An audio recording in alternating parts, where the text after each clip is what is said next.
Welcome to Help Me Help Mama Live. I'm Cindy Orlachek Jones. I have it today by myself. So there's a couple of things I wanted to talk to you about.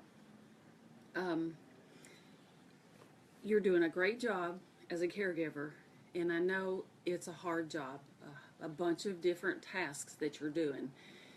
I want you to know that everything you do is appreciated, whether your loved one tells you it's appreciated or not, or whether they get angry with you.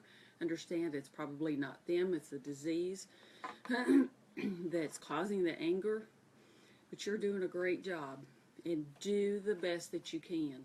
When I first started taking care of my mama, I was disorganized, so I started writing things down.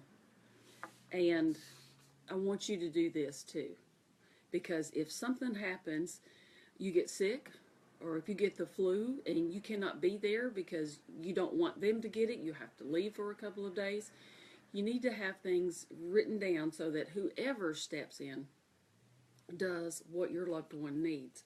So I'm going to show you some of the tools that I used in the very beginning, and they did progress. I did get better at it. I did get organized, but that's because it went on for a long time, and I thought, okay, as I get help, I'm going to need for them to be able to understand what I'm doing and why I'm doing it, and to be able to access it. So I'm going to start with breakfast. And I put this up on the wall in the very beginning so that I would remember everything, because caregiving was relatively new to me, and I didn't want to forget anything. And it progressed from this as Mama progressed. In the beginning, she had 1 cup of brewed coffee with creamer, 1 poached egg or soft fried egg, a tomato that was cut up, a piece of toast with jelly, and then a piece of bacon. Eventually, she got to where it was so difficult for her to swallow that we had to get speech therapy so that she could help to strengthen her cords, or vocal cords, I guess, so that it would be easier for her to swallow. So when the therapist came in, instead of me having to remind Mama what to do, the therapist wrote it down, and we put this on a little plastic stand. It's a piece of the plastic, and we set it on the table in front of her so that she would remember to eat slow and to take small bites and to swallow each mouthful of food. So that helped. So mine went from this to this, and I did leave this up on the wall just so that everyone could see it, but I took this and then I put it in the notebook, and then each of these actions I put a little box beside it so that when it was done each day, they could check it off. Here's another thing. This is my notebook about blood pressure, pulse, weight, the date, information about bowel movement, and who took the blood pressure. Now, I have no medical background, so it took me a while to make sure I was doing the blood pressure right.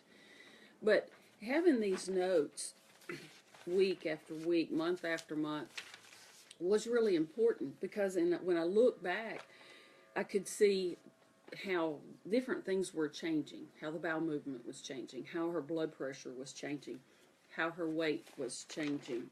And it got to the point where 3 months before she passed away, we couldn't take her weight because she couldn't stand up.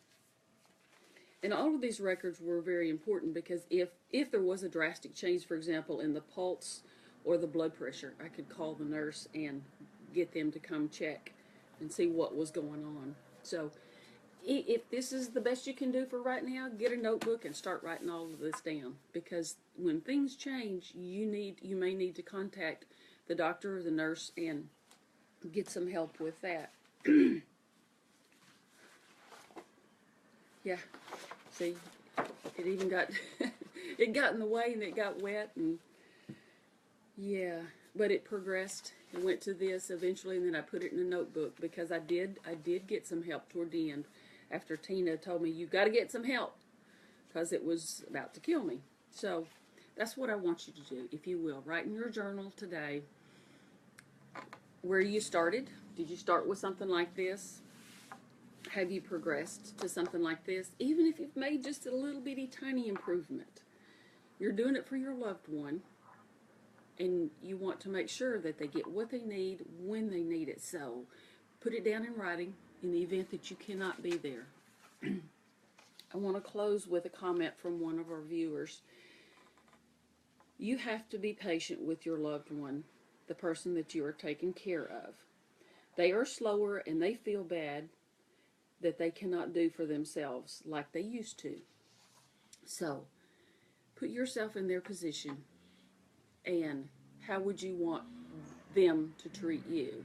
So give your loved one a big hug, and I thank you for joining me today. If you would, share this with somebody, because they may need to know that they need to write all of this stuff down and keep a record of it, because it will help you to watch your loved one's progression or digression, and that will make your job just a little bit easier. Thank you. Have a great day.